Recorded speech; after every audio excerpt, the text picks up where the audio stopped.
Okay. Welcome to another episode of Out of the Blank. I'm here with TJ. Yes, thank you, Robbie. I appreciate you having me on, man. Thank you very much. TJ, just for, it's me and you talking, but just for a little background for anybody out there listening that's going to listen to this episode, a little bit about yourself, what you do, anything. Sure. So I am one of the executive producers and creators of Skinwalker Ranch, the Secret of Skinwalker Ranch on History Channel. That was one of, me and my producing partner, Joel Patterson, kind of pitched shows for a long time. And that's the holy grail, so to speak, of the UFO world when it comes to like long-term investigations. And so we came up with the idea of like a paranormal Oak Island. That was the pitch. And now here we are, two plus seasons in, and the show's doing well. But before that, I've been a TV producer for years. I've worked for Fox, for NBC, down to 30 Rock. I've done, on-camera stuff as well for a long time. And now I'm just looking for new shows and developing new shows to pitch to networks. So that's what I do. I was kind of telling you off air. I'm not going to really hit the Skinwalker Ranch. It's a good show. I've seen it. I have a lot of questions, especially when it comes to the documentary on Netflix as well, too, where I would just kind of been looking at it. Like I never really understood how much of, I guess, a part of the UFO community it really was until I started getting into it a little bit. Sure. But I heard your perspective, and I've mentioned it a couple of times on the show before, that really brought insight into my mind about a whistleblower that would expose UFO information. You were really raising the question. And now these questions that can be brought up to the UFO community, it's a love and hate relationship, at least with me and them. Only on a concept of, if you agree with the person that agrees in that category, then they support you and they love it. But then if you go against the narrative, which a lot of the narrative is wanting to be aliens, where I just like raising the question of, let's be skeptical on these concepts. Because then you see a book like Skinwalker Ranch at the Pentagon, and then you see the NASA director that just came out recently talking about, if it is an adversary. As soon as he said the word, if it is an adversary or isn't an adversary of us, I was like, that seems like a side eye that you would drop to, like, hey, if anybody out there, like if me and you said something and we knew someone was going to listen to this, they would know what we were talking about, that we were referencing them when they listened to it, but nobody else would. They would gloss over it. The way he said that in that video made it seem like he was targeting, like, hey, if you do have equipment and we don't know about it, let's hope that it's aliens, because then you're doing something that is kind of needs to be focused in or needs to be honed in by the government. And my whole idea is it's either government or it's maybe some type of weather phenomena or some type of electrical thing, much like how we can see mirages or something with water in the road. Maybe this is something like pollution-wise that the government doesn't really want to take blame for and just goes, hey, guess what? It's aliens. It's easier than saying we completely messed up our Earth and created this thing that's somehow happening that's manipulating our minds a little bit. Sure. I mean, these are all, so this is what's great. These are all great theories. And the thing that I try to instill in people, or in conversations that I have, right? I'm not a beautiful and unique snowflake. Like nobody is, right? You're We all. Oh, thank you. No, and what I mean by that is my thoughts aren't original, right? I don't believe anyone's thoughts are original. I think that if you think that you're having a thought, somebody else has already had that thought. It's the idea of acting on that thought, right? Like the action of a great idea. So everyone has ideas, but only a very few people can execute those ideas. So when it comes to this, these ideas that people have of alien or interdimensional or whatever, they're all great and they're all just as plausible because we don't know the answer. And this is what bothers me most. Like when you get definitive thoughts of it's this, it's that, it's something else. You don't know that. You have no clue. And I'm hoping that what people are taking away now from what you're seeing, someone who's worked in media for a long time, like, you have to understand you're only knowing what we're being told and what they're showing us. And when I say they, what I mean by that is the people with the airwaves, the people with the cameras, the people that are controlling the message. And I don't mean that in a nefarious type of way. It's just, if you only have a limited amount of time to put something on air, you're going to put something on air that you and your advertisers are going to want to, pay for, that your audience is going to tune into, and that is in line with what the head people at that network or that place think. And so when people go into these tangents of, oh, it could be this or that, I just always step back and say, those are all great ideas. And they're just as plausible because you don't have any proof or not proof, right, of anything, right? There's no way, we haven't ruled out any of these things just as much as we haven't proven any of these things. It could be weather phenomenon. It could be, maybe it isn't. Maybe some are, maybe some aren't. There's what I'm looking for now, and the idea of like tangible stuff. I need to see someone step forward with something so indisputable that you can't argue anymore. Like, here it is. Here is the arm of a green gray alien. I got it right here. Here it is. And not try to hide it and not try to vet it and say, we have to make sure that it goes through. No. It doesn't have to go through any right channels, any of this nonsense. This is what kills me. If the arbiters of truth, or if the ones in the UFO Twitter space or in that UFO community in general, what I find is the ones who are dictating what quote unquote truth is or what's real and what's not are the ones who stand to gain the most from it being what they say it is. What I mean is, if someone's writing a book about something and you believe that, they've been doing this for, 20 or 30 years, they're truthful. They're the arbiter of what's true in this space. If they say it is, then there's a whole ecosystem around people that believe them and say, yes, that's true. This is true. This is happening. And so the problem is that there's a few talking heads in this space that are not, there's nobody looking. Very few people are looking for stuff. They're all just regurgitating and talking about other things that other people have done in the past. The government documents, there's no government document that will ever be released, in my opinion, that will definitively tell you that there's a connection, that there's aliens, nothing. They're not stupid. They're not going to let that out if it's in fact true. Because that information is so valuable that unless it can be utilized to their advantage, the ones who hold the info, if they can't profit from it, then they're not going to release it. And I don't necessarily mean profit monetarily. It could be profit by, if it's a government agency, it could be profit through legislation. It could be profit through, elements of or negotiating with other countries. There's so many different terms, that can go in that profit idea. But you need to see actual stuff, and documents aren't going to cut it. I need to show me the experiments. I guess recently there was experiments that were released, the CIA document dump that talked about remote viewing. I'm like, that's all well and good. People have been talking about remote viewing forever. Obama used it to find Osama bin Laden. So I have no idea. See, when you say things like that, like all of this, I should step back for a second and say, like, I'm not in that space in the UFO world. I'm a TV producer. And so I admittedly look at things with a bias. I come at everything with my own bias, and my bias is this is what I do for a living. I look for great stories. I look for great entertainment. I look for things that I think can do well on television. Now, I don't claim to know, there's no truth. I don't know any more or any less than anybody else. But what I do know is there are people who are actively studying it. And the people that are studying it, to me, I see the way that I operate is I try to find the most interesting ones.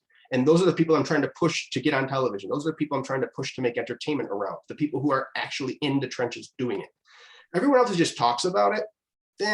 Twitter is full of, all these people who just talk about all this stuff. Like the remote viewing documents, like awesome guy, John Greenwald from Black Vault. John is one of the most no-nonsense people I've ever spoken to.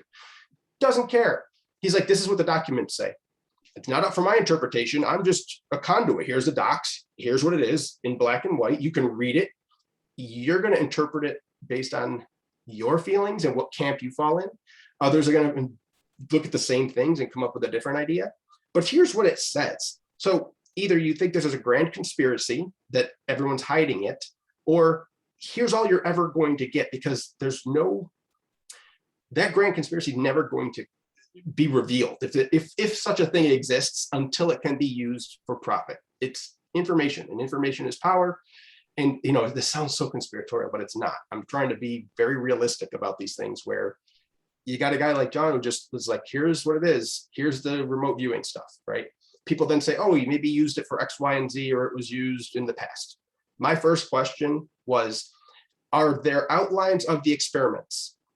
Can you show me what the experiments are, or are you just revealing conclusions? If it's conclusions, I don't care, because that's just people spouting off observations and what they think. Show me the process and the procedure they used to conduct the experiments so that we can recreate them and see if we can come up with the same results. If you're not giving me that, then it's just a story. If you don't give me the idea of how to do it, and you're just saying, well, we tested this and our conclusion was, one thing I'd read was the way that they can see things was in reverse, like mirror image or something like that. Like if you see something, they were drawing images, remote viewing images, and the person had the images they were drawing were the reverse of their face, like they were looking in a mirror. I'm like, oh, that's interesting. How did they determine that? What was the experiment? Without that, these are just more stories. And so I can't make any predictions or say I know anything, but I can tell you that the next step in all this has to be hard evidence. It has to be, experiments outlined so that they can be recreated and we can kind of push it forward. Otherwise, there's going to be constant arguing forever. As you just said, like, oh yeah, Obama found or tried it with such and such. Like, I've never heard that. I'm not saying it is or isn't true. I've never heard that. I would like to see proof of it. And this is what people get upset. Like when I say, like, I don't believe, any or all of it. You know what I mean? It's very much I'm more of an evidence-based guy where if I can take what you're doing and put it on TV and it's entertaining, that's awesome. But you better be ready to back it up, because if you're not, then it's on you. Not, Does it boil down to journalism? What does it boil down to? Because I think the mistake started when they realized that profiting off of the most insane and ridiculous things, yes, it's good for views and television, but sadly, this UFO topic is now littered with just, I don't know what to believe in anymore. When you hear someone say that I knew a guy who knew a guy who knew his cousin who went to a date with his sister and then all this type of stuff, I'm like, I want the facts and I would like to know as well too, but it gets so hard because then when we start talking like I heard an experience story, and then I've heard many experiences stories since, and then I have a neuroscientist come on and talk about sleep paralysis. You'll actually envision, or your brain will actually distort your reality to create like a thief right in front of you. That thief is not there. And this is common with UFO experiences. Then I'm like, I never thought of that one either. And that's when I start getting down this rabbit hole where I'm like, I'm never going to dismiss someone else's reality, but it's so hard because as soon as you say, but what, or even raise the question, this is when we start to lose progress because people take that as an attack on their reality. Right. And that's when it starts to get littered in, which, I mean, everyone always references Reagan. Everyone references these figures that we've seen throughout history. And I bring it back to Mike Baker on Joe Rogan, the CIA guy who now works for the NSA, who talks about government tech that's about 20 years ahead of what we have now, sometimes even 30. And he talks about these drones where a lot of people can mistake these little white dots. They actually have drones that can come out from like a watch. They look like a swarm of bees and they just fly around and they're a little bit red things. They're talking about military warfare being taken to this forefront where you can just use AI or use robots and things. And then he's doing a documentary now for the Sci-Fi Channel, a show about UFO experiences and things that actually might be government tech that we just don't really know about yet. But you don't see like when they make an announcement about UFOs and they say maybe there's a possibility this could be of existence. From my prior experience with my astrophysicist friend who goes, why did when those documents came out in like April or wherever it was, they said it was 8 pages. And she goes, it was just a page explaining the page before it, explaining the directory of the page before that. And she goes, Australia released 1100 or someone else will release a bunch of stuff. But she's an astrophysicist and goes, why is the states holding back so much information? Is because then that's going to expose them and everyone else is going to know the research that we know. We think it's just going to be released to the states. No, it's going to be released to every country that has an internet source to be able to find that article. And I get it for national security. But if there's a national threat, back to what Mike Baker said, if there's a national threat of this magnitude, you think they would, keep looking into it. Everyone's like, see, it is happening now. It's like, no, they've either probably been researching this for a very long time, but they've kept it so hush hush. See, the thing is, people want to say all the stuff that's good about what they do. I donated to this, I donated to that, but nobody wants to know about the bad. And with media now, everything's been showing a lot of bad because it's always been happening, but now it's getting a lot more exposure because you always hear the achievements rather than all the mistakes or all the erase marks that they have to do before that. And I'm a skeptic, and I think the word skeptic has really changed. Usually when you said skeptic, you think tinfoil hat or something. But skeptic to me now more is like I'm questioning or I'm waiting for all the information to be released. And I can see the push for all of these things to be released, UFO-wise or even government conspiracy-wise. But I also look about, can I get a real conclusive thing where you show it right in front of me? The Black Vault website guy. Sure, he's a great dude, but when that documents came out originally, it took me to that site. And then immediately you look at it, his site's not bad. But I go, is this like a joke? Because it's so hard because this is something of a magnitude that either is going to scare a lot of people or it's just so hard to believe because we've never seen anything, even a sliver of a crumb, besides extraterrestrial stories or a Men in Black from the 1940s or a Roswell incident.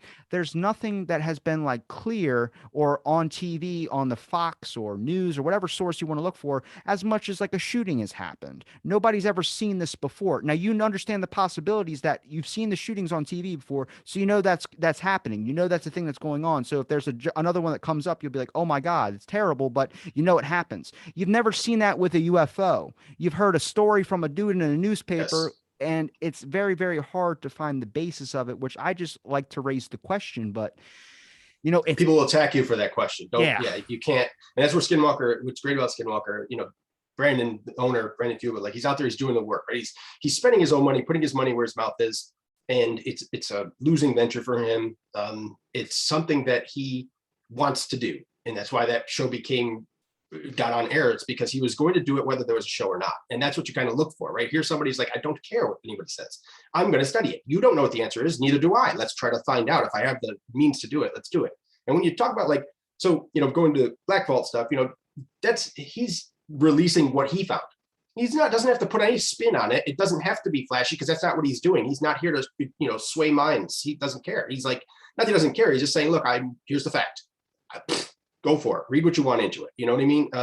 When I see the idea of, the one thing I always try to stress is like the idea of journalism.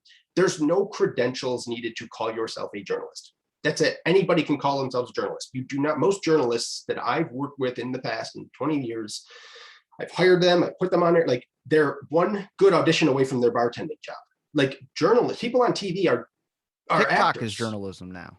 Everything is journalism, quote unquote journalism, right? There's no, they're not arbiters of truth. They're truly just people who have a platform. There's no, you don't have to pass a test to be a journalist. You don't get you don't get anything. You can get journalistic credentials, and you do that by, it's another token that you achieve, right? It's like, oh, I know somebody who knows somebody at a press office, put my name on the sheet. So when they check it, it says, yes, I'm there. And so I can get a badge. Like, there was 15 years ago at E3 is when it first became known that, any blogger with a website could be considered a journalist. And so E3 was flooded with all of these quote unquote journalists that were really just bloggers, fanboys who were, out in the game floor. And so since then it became like a more fandom of conference, right, for a while. But you're seeing it in everything, how it's playing out. And with this topic in particular, you made a couple of good points about, seeing things, or there's no scenario where the government is ever going to reveal anything, ever. In what world has the government ever done something because you want to know, or told you something because you want to know it? We could push and do all we want. They don't care. We're not part of the big picture, and we shouldn't know. That's the other part of it. If it's something that is that frightening and that, earth shattering, don't tell your people. If you told the people, then people would freak out. So no, we have to trust, and this is the hard part. We have to trust that they're doing what they can. They're doing the best that they can to do it, because it's still just a group of people, even though they're in the government. It's all just all individuals, and individuals they don't wake up every morning saying, oh my God, I got to hide the biggest secret on the planet. No, they're trying to investigate what they can or do what they can. Now, I don't know if it's happening or not. Who knows? I'm trying to use the idea of the structure being set up for a purpose. And despite what we see in the news, right? Despite what, the hypersonic missile that was shot in China got by our intelligence. No, it didn't. What moron in the world would write that you think that they tapped a hypersonic missile and we didn't know about it? In what world do you think you live in? Like, they know if, they can read a license plate on Mars. They're so far ahead. It boggles my mind that people even think these things. Like, do you really think that there's secrets they don't know of? No, they know it all. It's just a matter of, are they going to tell, and they meaning governments of the world.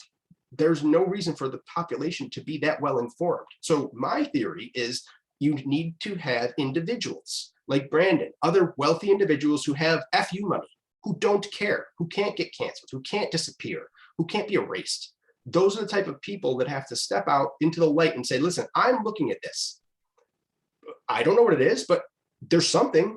And so if you get more of these people using, their own resources, better technology, and can show stuff in the sky that they're not trying to profit from, okay, now we have something.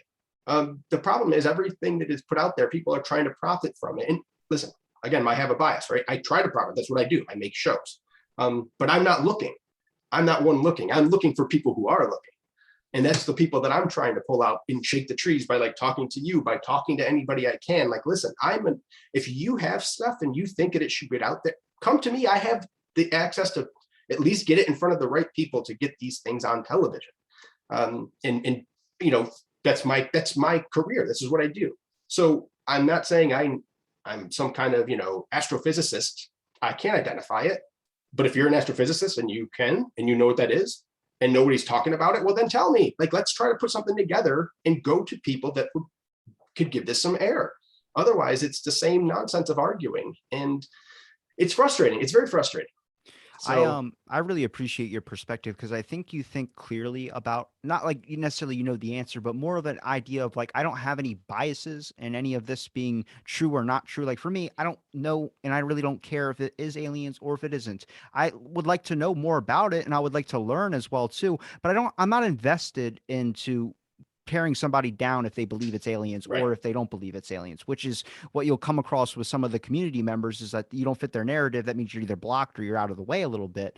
And I look at it like, I mean, the basis of just understanding and really trying to be on a sort for information, which I think we're all about, and I think people really, give the potential to that the government can't hide anything from you. And I'm kind of at this point where it's like the government can hide a lot. Like, I mean, more than you probably know, but people go, the government would never do something like that. I'm like, do you really like, I get the personal reasons of like, maybe the government, they're good at heart. I'm like, I'm sure our government's pretty good, but also our government is kind of trying to find the best way to, run a country effectively. And sadly, that's from the business angle as well, too. I mean, if they can raise a gas price up or something like that to make this a little bit easier or make funding for this, they're going to do it. If they're going to do research, they're going to do it. And it might not be to your liking as well, too, but it's also a factor of they got to find out because someone else is probably doing the same exact thing. And just because we might be more empathetic to a scenario that might involve animals or something doesn't mean that another country's not of that empathy levels. I mean, the fact that we could be so free to call out our government or to be able to say all these types of things is an amazing thing.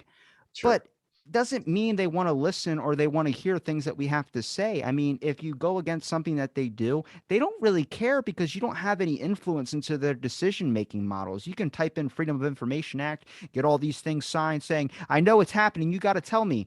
Right. They don't have to. Yeah, they don't. Nobody has to tell you anything. And it's the problem we have with online, these communities. Like, people think they deserve to know. You don't deserve to know anything. You don't deserve anything. And this is a big, this is hard for people to understand. You think that, we're being contacted, and that I'm not disputing that. That could very well be. Do you personally deserve to know? What makes you so special that you think you deserve to know this? Are you the ruler of the free world? Are you the ruler of tens of millions of people? That person should probably know, and probably does know, and has known for a very long time, despite what all these, media reports and things say. If there are things going on beyond our comprehension, they know these are well-known things. And I don't mean well-known like understood. I'm not saying that. I'm saying that if there's things interacting with our aircraft, yes, probably I would venture to say that they know what they are. When you get leaks from, military people, if these military people, who are the highly trained people on the ground, they have instrumentation, they have things that are revealing that, yeah, this is happening. Okay, that's all well and good. That has to go up a chain of command. And this is how society works, right? There's a chain of command, and for a reason. It's because if everyone starts just saying everything out there like this is true, then it gets even more muddy than it is right now, because there's no chain of command in the hierarchy of Twitter. Everyone just says everything, and their opinions are all equal. Well, who's the one who's saying this is more realistic than this one? Nobody, right? It's just the algorithms, and that's another issue. But when you have this stuff happening right now, yes, I got to believe, whether we know it or not, or accept it or not, the powers that be are probably well aware, and there's no reason to tell us why. And so let's sidestep those people sidestep that chain of command, sidestep that big thing, and find individuals who are able to do this on their own, that can bring forth evidence and bring forth information, not stories of your great grandmother's best friend, sister's brother's cousin, not somebody telling me on the phone that, oh yeah, I have access to something. Really, where is it? Well, I can't show you. Okay, sorry. Like, you can't show me equals you don't have, or in is my experience, only in my experience. I'm not saying people are liars. I'm just saying that when I push people to show me things, there's always an excuse. There's always a reason why they can't. They're always afraid of something. Not always afraid of something. There's always an excuse as to why I can't see. And, except for when I got to Brandon's like, no, here's what I got. This is the spot. We're going to study it. We're going to put it onto TV. And yes, someday we'll get that data out there for people to study on their own. But that costs more money from him. That's infrastructure. That's, time and energy. And that's a cost. So you just need more people like that who are willing to just keep on pushing it forward. And what do you think the general consensus is to people saying, oh, I can't just show you this, or I can't just do that? Do you think it's really a fear aspect, or do you think it might be that it might get hyped up a little bit to the point where when you do ask for it, it might not be exactly how they said it. It might just be a little bit lesser, like Coke. They had Coke, and then they had New Coke, and everyone's like, oh my God, the hype of New Coke. And then you taste it, you're like, this tastes like shit. And then you're back to Coke again. You know what I mean? Like, is it kind of that hype up and then this kind of fall back a little bit? My interpretation and my perspective is that there's nothing there, and people can make a good living on hype. People can get a lot of clicks. They can sell a lot of books. They can sell a lot of, podcast thing, whatever, from hype. And when you push them, I feel like the idea of being scared of something or afraid of something has come to be the accepted way to prevent showing evidence. I'm afraid for my life. I'm afraid of what's going to happen. Okay, from who?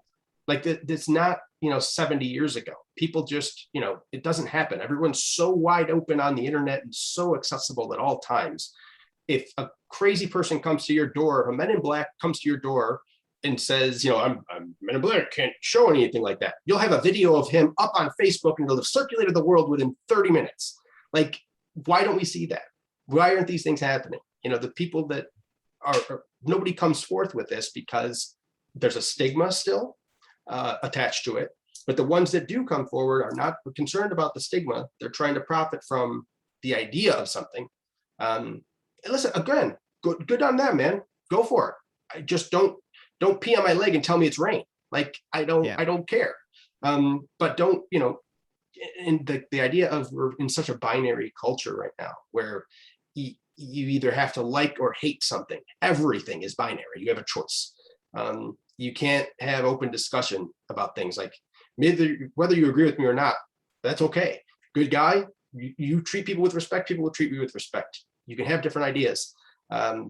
It's as soon as you shut them off, like you're saying, if you dispute somebody's experience online, they block you and they hate you, and now you're a bad guy.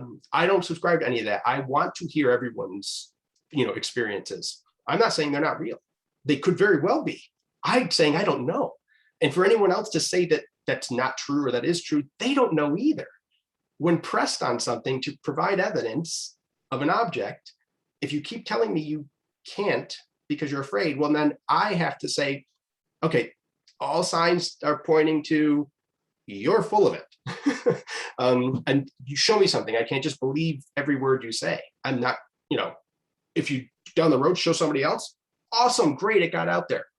If you're just going to continue to stonewall and say, no, I can't show you because I'm afraid for my life. Okay, from who? I'll send a guy with a helicopter out there to pick it up, and we'll bring it to a super secret secured lab in the middle of Utah that no one will find.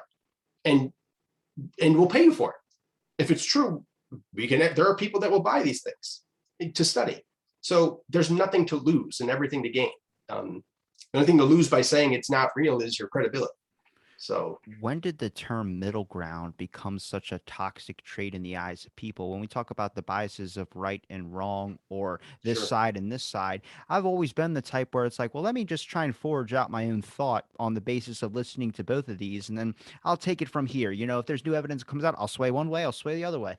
But people don't like that. People want you to be on their side or know that they're their or you're their enemy. And I look at it kind of like my first thought when there was a hypersonic missile was I was going to family feud it. Show me what military branch is getting the money, because that's kind of a hype up for let me get a little bit more tech so we can focus on beating their tech. And that's kind of how it goes back to the space race and all these other concepts of things we've been in competitions where it's just a Cold War building.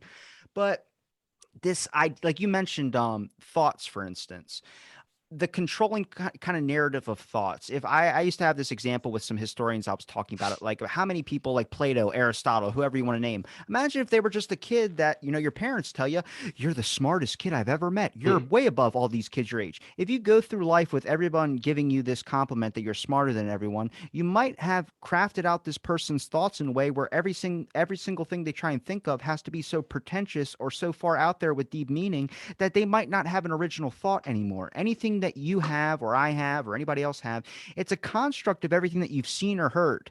And that's Sure. kind of with media. And a lot of this media stuff pushes you into these narratives that get built up in a bias. And that's kind of the hardest thing. If you look at Fox and CNN, they say the same things just in different ways. But for some reason, one rings better to the other person than the other network rings to them.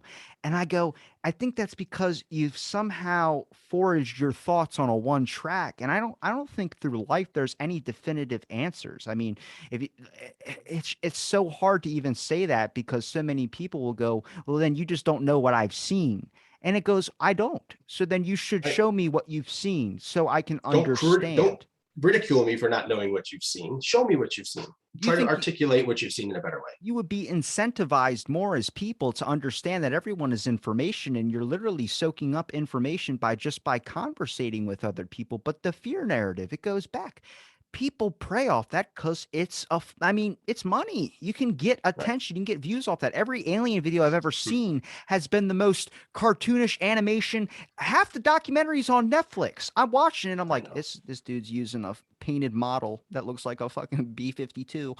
And I'm just like, I'm Yeah. I'm so amazed, and it's hard to keep my attention, but you understand that's how they get is the views. And I'm not mad at it because it's a person making money or making business or getting views off of it and getting a little bit for themselves.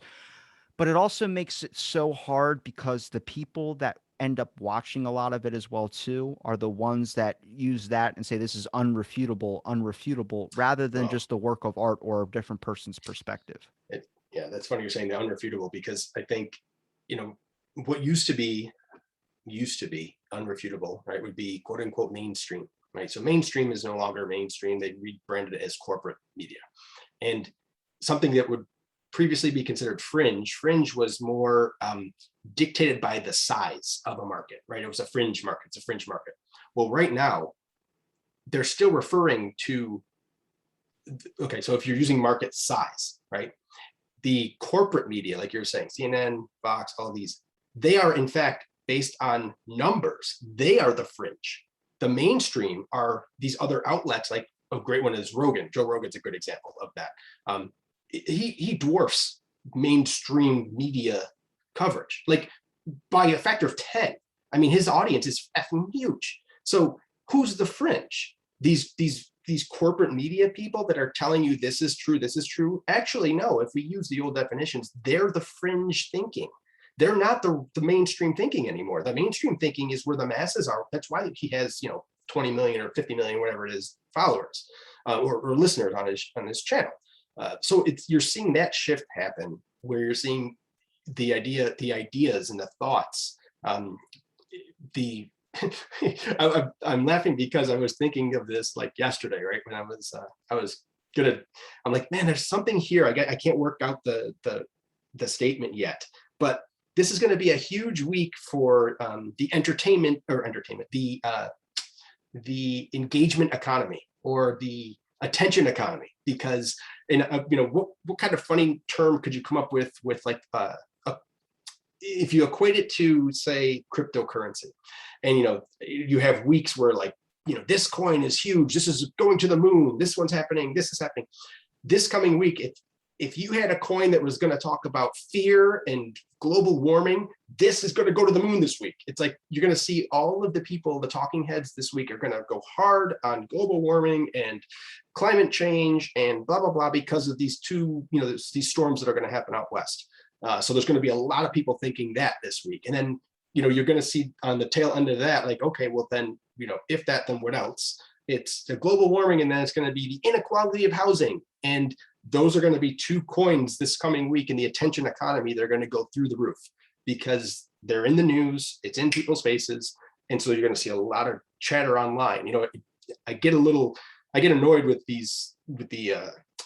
especially with the climate people, because it's such a nonsensical way of looking at the world, where they now have determined that one factor, humans are ruining the planet.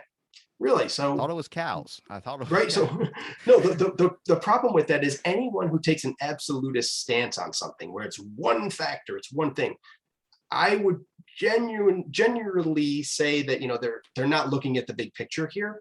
One thing really, so all of the climate change throughout the history of the planet, it's happened X number of times, right? Humans weren't around. So if humans weren't around, then how are humans the only factor that's happening, that's doing it now? And if anything, on that front, global warming is actually preventing climate change. Now think of those terms, the words, listen to the words, it's a don't let global emotions. greening. Let the emotions, people hear that and they get triggered. If you're warming the planet, you're extending the time between ice ages. Ice ages is climate change. That's what happens. We're in cyclical ice ages. If you warm the planet, you're slowing an ice age. And we're overdue, right? 30,000 years or something overdue, or whatever the number is. So if anything, us doing that is prolonging our time here. And so obviously I'm being facetious to make a point. And the point is, if you're going to say one thing is the cause or one thing is the issue with everything, then you're not looking at the bigger picture. There's a lot of factors here. And so the attention economy, what you're going to see now this next week, you're going to see a lot of this stuff happen. And then we'll get back to UFOs again, I'm sure, and UAP and disclosure and all of this stuff, because it'll be profitable again for a short time. I think you're seeing a lot of the news right now is struggling so much that they're just trying to find the stories that their bread and butter, that they can count on. Anger, hate, division. You'll see more and more of that. We need more people like you, more people that are out there doing this, asking the questions and trying to just generate interest from general people, the masses, until we find the right ones that are like, hey, listen, my great grandfather got something in the barn here I've been sitting on for 50 years. We don't know what it is. That's the type of guy that I want to find. That's the type, so that we can push that forward. Like, here's an actual tangible thing. Here's some truth, quote unquote truth. Let's study it. Until that happens, do you ever think that a lot of the news and stuff too is also hiding, or maybe trying to get rid of some of the new or trending stuff that's coming up? Like, for instance, if we see climate change happening in the next week, talking about climate change, what about like the fact that like nobody talks about the lab anymore? The NIH shows and proves that the funding was for something of that sort, but no one, all the people that would call you a conspiracy theorist and say that I'll kill your grandma if you even say it again, it went away. And then nobody, they're not even mentioning that. And then we talk about the Beagle thing that just happened with Fauci. I mean, we saw that hashtag is still trending. I don't know what that is. What is that? So apparently, the White Coat Waste Project or something like that found 44 beagles that were being experimented on. And actually, PETA is now behind this, which is intense. Everyone was like, PETA, why aren't you doing anything? I can pull up the article. No, I believe you. I'll look it up. I can look it up. It was it's trending right now. It's arrest Fauci, because they realized that his whole thing was these 44 beagles that found with pictures. Actually, they found bodies too, and actually, there's a video. It's pretty horrific to watch. But they were cutting the vocal cords of the dogs so they could actually experiment on them without them screaming and barking. And their head is in a containment thing with sandflies infesting their heads. And they found 44 of these beagles. But PETA got behind it, and instead of blaming Fauci, it's blaming the Biden administration, which people need to understand. This happened in Trump's administration too. It was the same thing at this lab, was experimenting on these beagles to test something. thing, but they would leave them in the desert. They would do all these things. Everyone's getting behind it because it's puppies. And I'm like, hang on a second. There's a lot more that goes with this. This is why I talk about the bad stuff. The bad stuff gets out there. It's happening. It's always happening. But Right. it gets out there because everyone sees is the good stuff, and our happy articles are horrible, man. Our happy articles was a family in, like, I think it was Louisiana. Lady turned 94 and everyone did the hokey pokey on her front lawn for her 94th birthday. I'm like, this is a happy article, but you're showing Brian Lauder for 2.5 weeks, or no, almost a month at least. And I'm like, your bad articles are not matching your happy ones. I get the bad ones sell, but we're in a very weird time where we're profiting off of pain and horrific acts, which I get is you want to know. But what about like the stuff that, if there's a market for people that love the mystery of UFOs, why can't we get a little bit more eyes on that as well, too? Why can't that entertainment section go up a little bit? Why can't we talk about things when we see a NASA director that talks about this? I knew so many people in the UFO community like, what just happened? What'd he say? And I was like, you don't know about this? I figured you would be the first person to know. He goes, I didn't know at all. I'm looking at this thing with the beagles. I'm like, oh my God. Like, I didn't know anything about beagles until you just told me. And that's another one of those whatever stories to me, because they happen all the time and they're constantly happening, and they're picking and choosing when to release it based on the news cycle. How do we get this other thing out of the news? Let's do this. What emotion is that going to hit? What outrage is that going to cover? It's a game. It's all a game. There's no rhyme or reason that we're ever going to know. The insiders have their own algorithms, and I don't mean insiders, conspiracy inside. I don't mean that. These are businesses and they're making money and they're looking at bottom lines and they're looking at the attention economy. I'm making this much by running stories that hit these boxes, right? That anger, frustration, blah, blah, blah. So I want more stories that fall in line with that. And those are the stories I'm going to push and feed. And it doesn't matter whose administration, they're all on the same team and it's not our team. Their only job is to keep their job. So until that changes, until there's things like a term limit or something, again, I'm not a political scientist. I know trends, I know data, I can do analysis, and I understand the markets.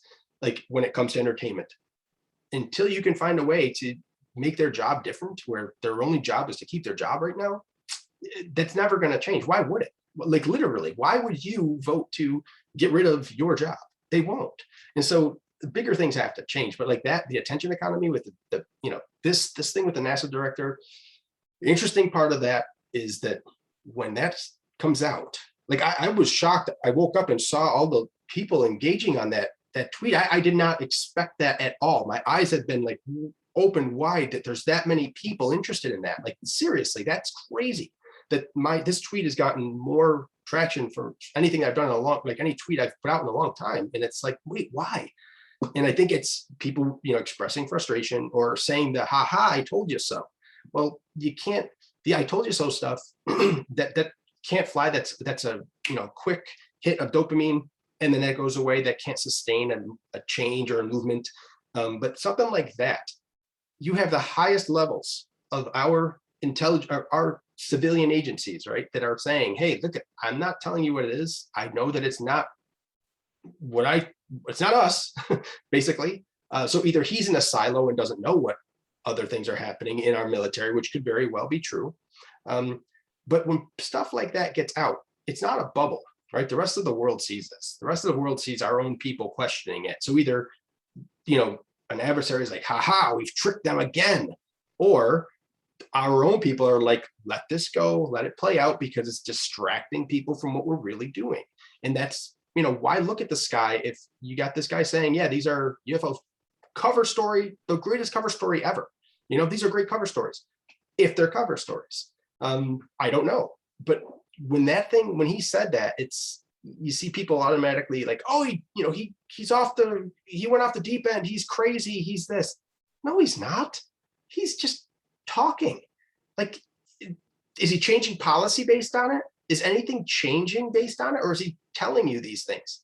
And you guys are so wanting to knock him down that you don't question an article that's saying reports are that China has a hypersonic missile. Those words, reports, are that China has a hypersonic missile. Whose reports? Do you have video of that? My cousin Vinny saw it. Show me the video. Right, my cousin, show me a video of these hypersonic missiles. Show me one. Oh, you can't? Okay, then how do you know that that's real? How do you know? Oh, because they said, oh, right, but you said that caught our military off guard. So then we don't have a video on it. Do you understand the logic fallacy there? You're saying that you believe something because you saw it on a news article. And then you also believe that our intelligence failed. Okay, so those two things. Where's the proof then? Who's proving this? Show me tangible proof of a hypersonic missile from China. Right? Who, like, seriously, where's the evidence of this? There isn't any. And even if there is, let's just say there is. Okay, hypersonic missiles are old technology. That's old. That's like 60 years old. That's nothing new. We've been doing hypersonic. Look it up. We've been doing, that's the V2. You know, the freaking, that speed, you know, Mach 5. Like, that's old school. I get it. It's low Earth, it's low orbit, blah, blah, blah. But it's nothing to like say, oh my God, they're teleporting things. It's not that kind of tech leap. So I've studied into the CCP government. I was a big person of no TikTok because I saw that app was sending a lot of data until we got data servers over here to be able to do that. But they were getting a lot of our data from that. Even the John Cena video with the apology to China for recognizing Taiwan as a country.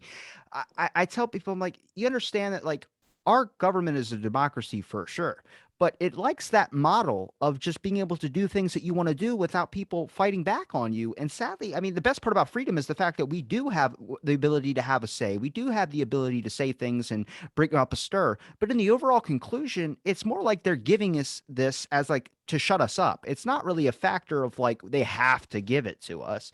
sure. And this idea of a hypersonic missile, when I hear that, my first thought that goes in my head is like, really? Or are you just looking for funding? Are you just looking for more research? Are you just looking for something, a little bit of money? Because that's kind of what it's all about. I mean, you get to a certain point, you look at $375,000 that was going over to this Beagle thing. I didn't even know what was going on. They're like, oh, it's taxpayers. I'm like, what? I thought you're supposed to fix my roads. Like I'm not trying to get to that point, but I look at a factor of like, I think when you undersell something or when you, I guess, unexpect something, or you think to underestimate, I would say, that's when you should probably overestimate a little bit. It's safer to overestimate, in my opinion, than underestimate. But anything that happens in the world is either underestimating the number of issues you have, or maybe the number of things that you have to get more from, or you're overestimating it to your enemies. And sadly, right now, whether it's communities or whether it's countries, everyone is looking at each other like enemies. And I'm like, I mean, Sure. we all have like, hopefully have 2 arms and 2 legs, unless you got into a terrible bus accident. But human species, like I look at that, but it's so competitive now, and now you're seeing it trickle down to these communities as well, whether you want to be a 9/11 person or a truther or whatever you want to call it. I don't like that name because you're saying you have a definitive answer, and there are no Right. definitives in life in itself. So I'm very, very curious as to how could you have the answer when you're working at Radio Shack. Right. Oh, you who knows? Like, you're all exposed to the same information. People analyze it differently.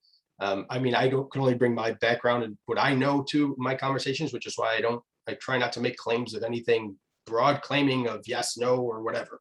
Which I respect a lot. I mean, at least I tried, right? I mean, it puts me out there and people are like, well, why don't you believe this? Well, because you got to show me, right? And I don't always look for everything is always follow the money. It's always follow the money. Doesn't matter what anyone tries to tell you. That is a pretty, if you're in a capitalist society, that's it. It's about money. If it wasn't about money, it wouldn't be capitalism, right? If it was about power, it'd be something else. It'd be socialism. It would be something else. Controlling your citizens. There's 1,000 different things you could apply to that. But the point is, if it's whatever's being put out, whatever we're seeing, it's because I don't necessarily believe that anyone's trying to control hearts and minds and thoughts. I don't think that. I just think that it's all money driven, and you have the ideas of, like that article I just mentioned about hypersonic missiles. It's because you know that's going to outrage people. It's going to make people interested. It's going to check a number of boxes that are going to get algorithmic amplification. You're going to get an algorithmic boost from an article like that that's going to drive more eyeballs to what you're writing. If you take it that step further, where it's like, okay, well, let's dig into that. Where's the evidence? Well, there isn't any that I'm aware of. Maybe there is. It should have been presented with that article. The idea of anonymous sources and all of this, that's gotten to a point where people just write fiction and just say close to people that are close to the story know. Okay, well, that's great. It's just a story, and it's just a story to get clicks. There's no until you can show me the truth of anything, it's hard, or at least show me, and when I say truth, I mean, show me where your facts are coming from, where your information is coming from. You have to be transparent with that.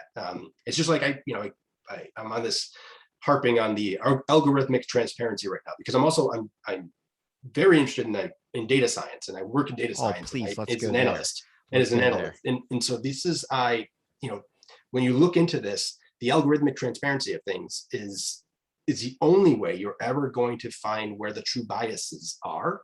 And you can extrapolate that and determine that it's based on political ideology, whether it's based on geographic location, or whether it's military control. Those will all come, but not until you have transparency. So that's another difficult topic to kind of jump into. But I guess, if you look at things with the actual data that's presented, you can't just look. Data isn't fact. Data is not fact. Data is information. You can take the data, and once it's cleaned and presented and you understand where it comes from, it can lead to good information. It's like, what was the example? There's an example of like a wind, right? And it's like, so the wind speed is 35 miles an hour. Based on what? Okay, so it's based on capturing of the wind from a wind turbine that says it's 35 miles an hour. Okay, great. So that instrument is telling you it's 35 miles an hour. What if you measure things in kilometers? What if you don't have a wind turbine? What if you have a pressure sensor? And the pressure sensor is now picking it up at a different speed. And so now you have three different ways. You have a measurement error, which is one is miles per hour, one's kilometers per hour, one is rotational speed, and one is pressure. Those all have to be extrapolated and equalized so that they can be studied. That is a huge undertaking. It's such a big problem with data science that it's one of the biggest functions in data science is cleaning your data in order to present and study.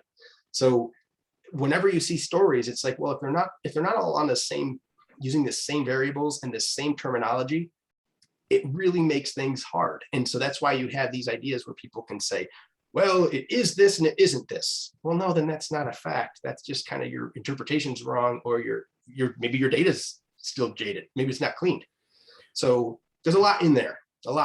I also think algorithms have which we saw with the Facebook whistleblower, big emphasis on the whistleblower part, might be government, they say, just because she's pro the same bill as Mark Zuckerberg. And it's like, if you're going against trying to expose the evil of somebody, why would you be on the same side as them, as including more censorship, which makes it hard for, extra people to get out there with content, or, people like the Black Vault. He wouldn't be verified in the Facebook thing or the Instagram thing. They're going to capture the market. It's like a monopoly.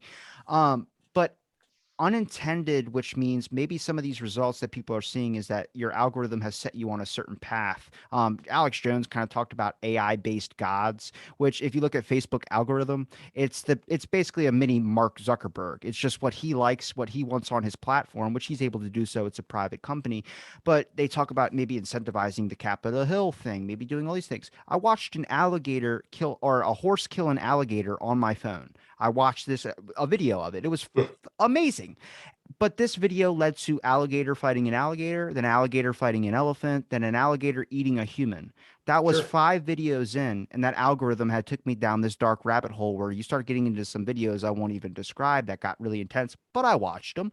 But you start seeing, like with the alien stuff, if you look at aliens, or if you look at government, if you look at this, these videos take you down rabbit holes of perspectives where you're missing pieces to, but then you build up all this information that's completely one-sided. So now what you believe to be true, which we're not saying it's wrong, but now you're so into this where you're like, you don't know about this. Like, I saw the same thing with the lab stuff. I see the same people that won't retweet the articles about the new information out now because it doesn't fit their narrative anymore. And I go, I don't care if I'm right or wrong. You got to be on the same boat with me, or we're never going to see proper discourse come across. I mean, out of everything that you've seen, everything from, I don't care if it's data science, I don't care if it's aliens, I don't care, throughout your entertainment, everything that you've worked or everything that you've seen, talked to, read, what's one thing that has completely shaken something maybe that you've maybe leaned you another way than you originally thought? I would say that my perspective on a lot of individuals was watching them react to the media. I learned that a lot of the intellectual class, people who consider themselves intellectual, lost all common sense and just went along with masses, which was really hard. I've been stunned at how easily groupthink is kind of taking hold on people. That was stunning to me, that like watching that from people I've known my entire life, that right there, that what is presented a lot of times is entertainment. Like the example you just used of the alligator and all this, that's entertainment, but people look at entertainment as information, as fact. And that people were allowed the idea of an entertaining product or entertainment to be taken as truth, and then use that truth to shape their opinions. People that I've known my entire life, to watch that happen has been just that is still to this day, I don't understand it. It's one of those things where you really believe that? Like, you really think those things? You know, like if you know somebody and then somebody tells you that this is bad because it's associated with this thing, or this is bad or because of this, then everything about you, if you like that, everything about you means that you're all these negative things. You're able to make those associations now. You've known me your whole life. And all of a sudden I like Pepsi or Coke. And now because one political side of the aisle likes it or doesn't like it, you're now saying, oh, if you like Pepsi and that's on the left, then you believe all the things on the left. Or you like Coke, that's on the right. Now you believe everything that's on the right. Like, and they associate you with all those things. That I was shocked that the individuality of people has been lost to branding, to just this groupthink that is just. So the best way I think that I found to navigate these is to just stay as open-minded as you can and listen to people, and then try not to make these broad sweeping claims of what I would call ignorance, but broad sweeping claims of anything. That always turns out to be bad. When I know this is a fact, those are always hard things, and people will box you in with that. I'm just shocked that we've gotten here. I mean, I'm getting older, and it's like, as I watch this happen, I just don't understand I don't see the way out of it. I don't know where kids go. I don't know how someone like you have another, I got you by 20 something years, probably. Where do you go? Like, how do you process? Okay. So I'm kidding. I'm 23. There you go. I got you by, yeah, I'm up there, man. I'm double your age. I'm almost 50. So I process this stuff and I look at it and I'm like, where's someone like you gonna kind of go with that? How are you gonna put this together in your head where it's like, try not to associate people with a belief. Like, you can't be that married to your thoughts, like to your ideas. It can't let it define you. You can't, because someone disagrees doesn't mean they're a bad person. It's just one part of them, that one idea. And if you can have a conversation without people yelling at you or getting mad at you for your thinking, that's huge. But I don't think that's acceptable anymore. You have to feign outrage. If somebody disagrees, you have to be angry. It's what it seems like to me, what I've noticed. Like, I've had friends tell me, lose my number. I'm like, wait, what? Yeah. Dude, what are you talking about? Lose your number? Because you don't agree with that? Like, shut up. I don't even want to hear, like, you just ignore that and you move on. Like, I don't ever want to hear you say that to me again. I'm your friend. I'm not going to lose your number because you disagree on something, because now all of a sudden, oh, well, I like UFOs, or I do a TV show about stuff. I have to dig into it and learn everything I can about it. It doesn't mean that I do or don't believe anything else. It means that I'm doing my job. I'm researching and learning. And you can have the conversation. And if you don't believe it, that's awesome, man. That's great. I don't care. Like, this is where I wish people would get back to the idea of, this is what's shaking me. That right there, that people were that easily manipulated to believe things that are just typically entertainment. The whole, I just watched that QAnon special, right? Oh my gosh, that to me was, so I have two conflicting thoughts in my head about that documentary, about that series. And one is, it was not as big or as bad as everyone makes it out to be. They're glorifying this and making it sound like it was this huge movement of tens of millions. No, it's not. And you guys, that's intellectually dishonest to do that. I didn't even hear about it until after the fact that the anything that has happened, right? I didn't even know. I'm like, what is this QAnon? Like, you make fun of it. It's like another fringe thing, right? It's like anonymous. It's like another hacking group, another group of people that are on their own things, like flat earthers, right? There's not tens of millions of people that believe that. There's a group of people that do, and you guys amplified them. And then you amplified them to make an enemy out of them. And then you make an enemy out of them and associate it with a team, quote unquote, a team and a person. And so now if you believe, if you follow a person, now you automatically, all your thoughts are they are associated with that group of thinking. That's insane that people would go that far, and like, you're making leaps in logic that don't make sense. And so to see that right there was really good. I mean, whoever created QAnon or whatever, that's some hardcore psyop manipulation stuff, man. That's how you work with the masses. But what people don't realize is the Blue Anon people, the media that it's happening, they're doing the same exact thing to a different group, but we're accepting of that. We're accepting that, oh, you know what? Just ignore what I said. Ignore those things. I never told you to do that. I never said that that was a bad or good thing politically. I never said that, all of the nonsense that we hear, the hypocrisy we see every day. There are people that believe that just as strongly. And a great example is there are people who still believe to this day that President Trump is going to be reinstated. And then there are still people to this day that believe President Trump is going to go to jail. Neither of those things are ever going to happen, ever. But people make a living. Go look at how many people still think like, yeah, he's going to jail, and how many people still think, yeah, he's going to be reinstated. Neither of those things are ever going to happen in our country. It just doesn't, the system wouldn't allow it, because as soon as that happens to one president, it's going to just continue to happen. Like, we've already broken the system, because now it's like every president, my prediction has been every president now from this day forward, if the opposition party is in Congress, the president will be impeached. So if the majority of Congress goes Republican, they're going to impeach the current president. May not get removed, but he'll be impeached.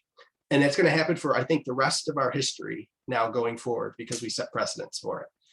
And those are the kind of things that you see, like, this division has really gotten to a point where people are just believing things based on their team. And that's unfortunate. And that's the thing that has shook me most out of anything that I've ever seen. Discussions can't happen anymore. It's all,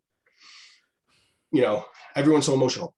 Do you It's think awful. the defensiveness is because it's mostly seen as an attack, or do you think people are just in fear of losing a piece of what they believe in? Like, it's very, very hard, because I think at this time in general, I mean, as much as like there's a stereotype about like with religion and the Catholic Church or whatever, then everyone realizing that there's a lot of this issues going on.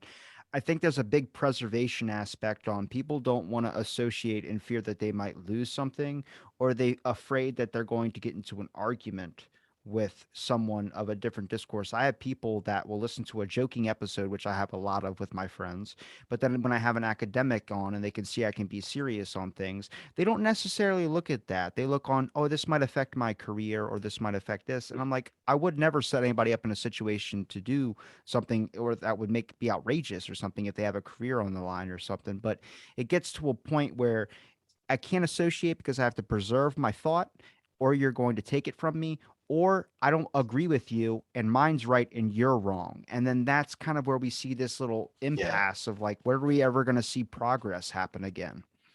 I don't know. I think you're right. I think it's the I'm right, you're wrong thing. I personally am not one. I like being wrong. I like being proved wrong. Show me why I'm wrong. Tell me why I'm wrong. Show me why I'm wrong. Awesome. Let me learn from you.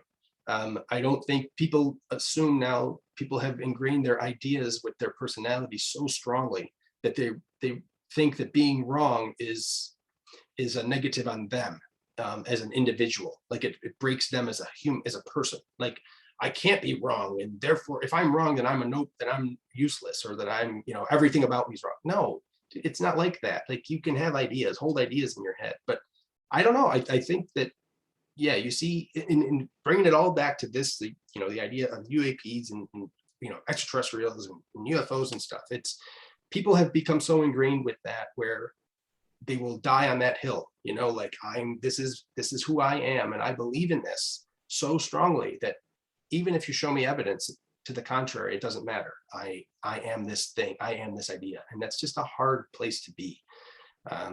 I don't see how we get by any of that. I'm just hoping, like, younger kids, younger generation, like, just keep the clarity of moderation, right? Like, be there. You don't have to be extreme anything. You don't have to, just always be listening and always be open to learning something else. I have my own opinions and theories. Great. If you disagree, awesome. Still be a good person. I'm not going to hate you. If you can show me why, or if you start calling me names and stuff because I disagree, well, that's just, I usually disengage. But at least be open, man. At least be open to this stuff. And, I think you seem to be very open. Like, from what I've seen, like, you want to have conversations. I may not fall in line with everything you think, but, great. At least you're talking, I do have one kind of scripted question. My one Please. question is, if you could do another show, or do you have any shows that you would want to produce in the future? Like, because I had a thought about, like, imagine if you could just, every episode is just a person's dream.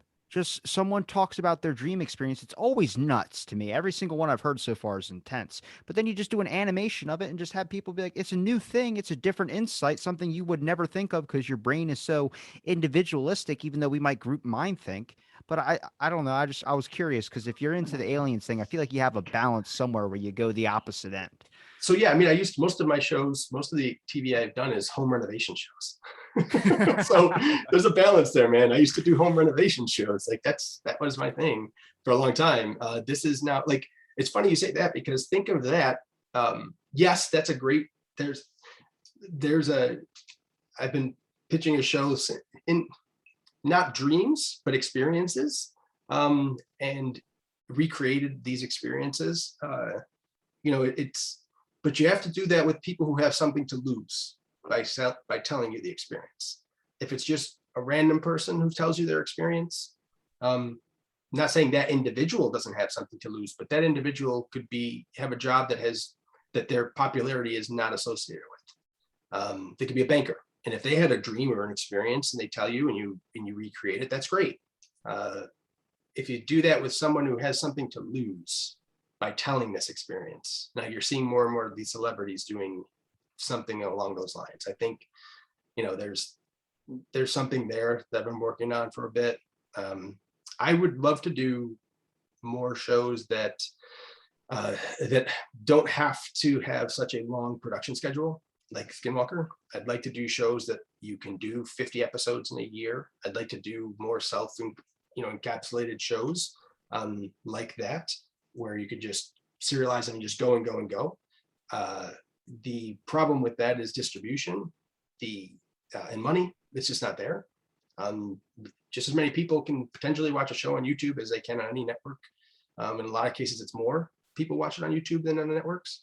So, the YouTube model is one that it's the opposite of a TV network, where the TV network, they will pay you to go and develop the content. Where in YouTube, you have to pay for the content on your own, and they will cut you in on the advertising revenue. So it's a bit different. The model's a bit different.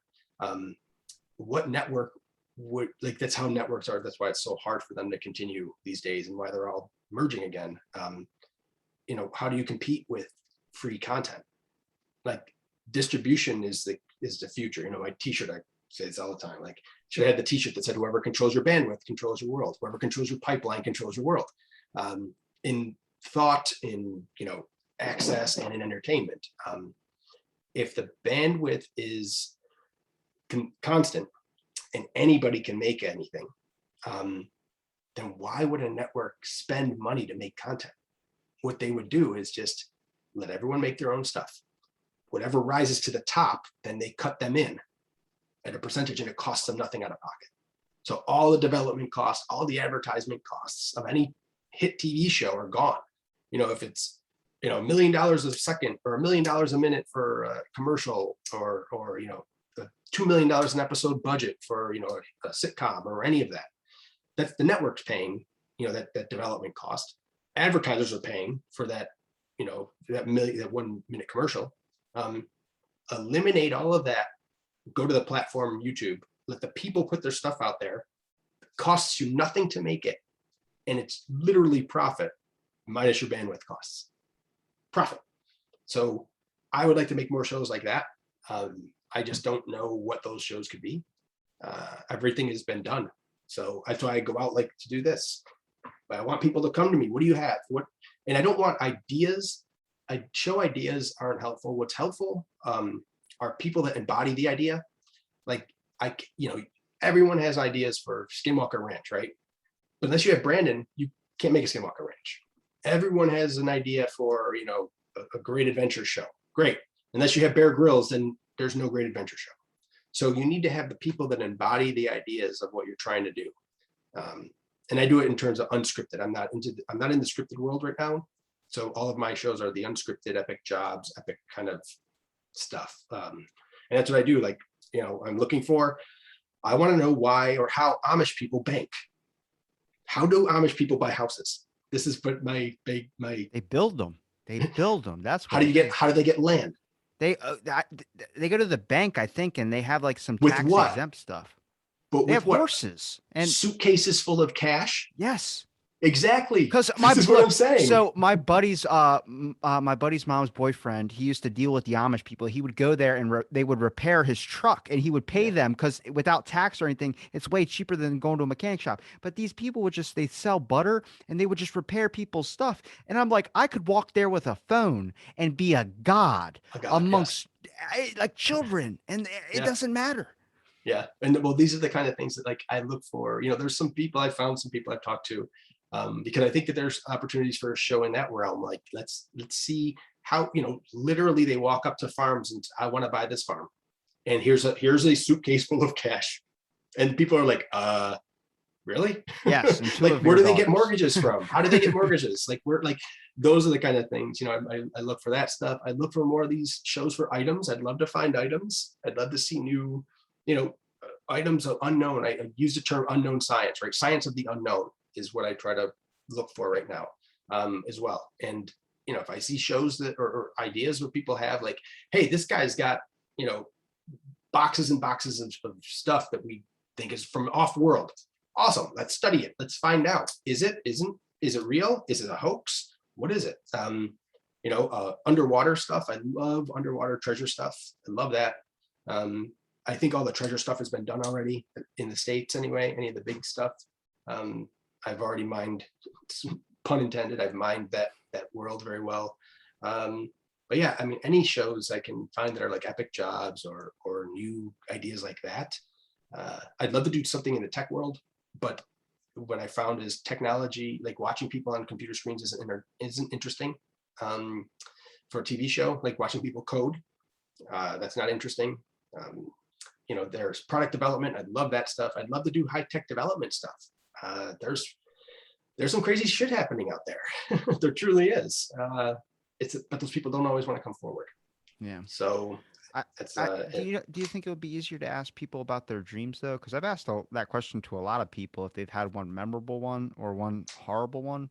And it just seems like if you watch like a Duncan Trussell type thing, it's kind of like a podcast, the Midnight Gospel. It's like animated, like a Rick and Morty, but it's off of this podcast episodes. But it's just a bunch of crap where you're like, I don't understand how you could even think about this. And I think that's what's so fascinating about like Black Mirror or all these other types of things is it's new and it's something you would have never thought of. And that's kind of what a dream is. And I've heard so many of them where I'm sitting there like, God, man, I can just picture like the animation that goes along with it. But so take that to the next step, right? So did you see I'm going to start posting more stuff about high tech stuff. I used to do a lot more in high tech world, like be much more ingrained in that. So they just posted it was a new AI that the dream clarity is becoming clearer, where they're able to project what someone is dreaming or thinking. They can put a helmet on and you can see what they're thinking. It's pretty cool. You could go and look it up. It was just last week I saw another one, and it had been in development for probably like 3 years. I remember seeing it years ago, but now it's getting to a point where like you'd be able to almost see somebody's dream, and that is nuts. It's in the beginning stages, but man, that's just crazy to me that's out there. How do you shut it off if it gets dirty? Like I don't know, right? How do you do that? How do you turn it off? Or why would you shut it off if it gets like? Why do you want to? Like what if? Hey, like this is the thing, it's everything is so subjective in that realm. It's like, what's dirty, right? If it's somebody having sex, is that what you're talking about? Well, yeah, it's a private thing. I don't really want to see that, but if it's, like how crazy are your dreams? I'm flying around and I got a club and I'm smacking mushrooms like Super Mario or whatever. And then all of a sudden one of them looks like a turd and there's a poop emoji, and is that dirty? Like, I don't know. Or if you're Like, watching your husband dream and the next thing you know, the well, person that's that he's different. with, it happens to be your sister, I think you'd want to shut that off. You know what I mean? Yes, yes, that's the case. I would, but no, that's cool. Like, hey, hook people up to that thing and then just make a show out of it. But again, you can do that without networks, right? Without big TV networks. And that's why, I'm moving toward data science, moving out of television slowly, like, or not out of TV, but moving into where areas that I can work in that don't rely so heavily on this gatekeeper structure, like top down from a network. Because you have great ideas. I agree. Everyone has great ideas. Right now, you have to convince network executives that your idea is great enough to make them money. And I think, the playing field being leveled, and like with things like YouTube and self-distribution, that's going to continue right now. And, it's going to be interesting to see who's going to emerge as the content providers or content producers when the networks aren't the ones that are holding those keys to the kingdom anymore. When online distribution becomes the norm, which it's getting there, right? Like over the top, like Netflix or Hulu. You don't need cable for those. You don't need networks for Even them. Zoom has become more acceptable than Right. other forms. So it's a matter of when that gets to the next step, then how do you make the content to put on those things? That's not just, cat videos or somebody eating something, like actual thought out structured content. I don't know. I mean, if I had the answers, that'd be great, but I don't. I'm just, I'm willing to talk with anybody. And I feel like that's how I'm going to figure this out and find out how to move more into this realm with these ideas, by talking to people and keeping an open mind and listening to what people have to say, respecting other people's thoughts and opinions. And like when you're saying like a dream show, yeah, that's a cool idea, man. I could do a dream show. I could see that. A celebrity dream show. Awesome.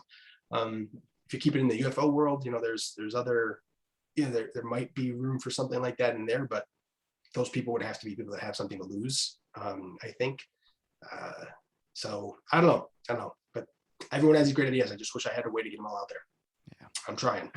Well, I appreciate you for giving me your time and doing my show and everything. And I also really appreciate like your openness perspective as well too. It's very rare that I ever see that. Usually when I say something or something goes off, everyone's like, "What?" And then they'll shut me down, or they let me kind of schizophrenic out on myself, and then we come back into the fold. But I do appreciate you for giving me your time out of your day to do this. Is there a place where people can find your links, like besides your Twitter, your website as well too? Yeah, my website is just my name, tjallard.com. My Twitter feed is where I'm most active. I gotta do what the old young kids do these days with the link tree thing, and just do a website that has all these link tree things in it. I think that's my next step is, but right now, too many other things to work on before I can figure that out for myself again. But yeah, I mean, I appreciate this. Thank you. And, reach out anytime, and any of your, I'd love to viewers, have you your back. listeners. Yes. Yeah, I totally will.